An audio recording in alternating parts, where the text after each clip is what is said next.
দুটো কাঁচা লঙ্কা দিয়েছি আর সরষের তেল দিচ্ছি পরিমাণ মতো। আলু কেটে ধুয়ে পরিষ্কার করে নিয়েছি, দিয়ে দেবো।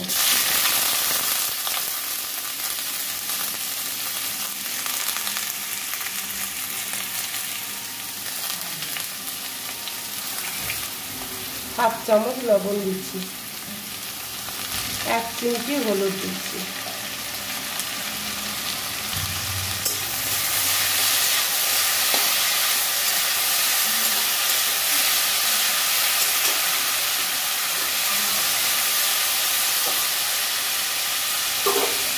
আলুটা ঢাকা দিয়ে দিচ্ছি।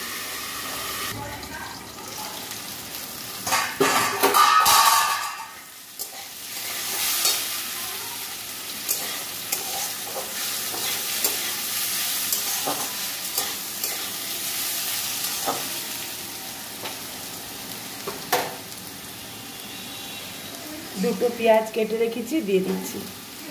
পেঁয়াজ আলু ভাজি রুটির জন্য, রাতে রুটিতে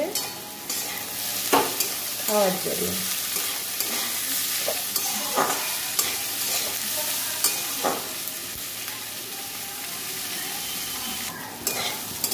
আলু পেঁয়াজ ভাজি। বন্ধুরা যে যেখান থেকে দেখছেন লাইক শেয়ার সাবস্ক্রাইব করে পাশে থাকবেন, কমেন্ট করবেন। ঠিক আছে বন্ধুরা, রেডি, নামিয়ে নিচ্ছি। হয়ে গেছে। রুটি করে নেব।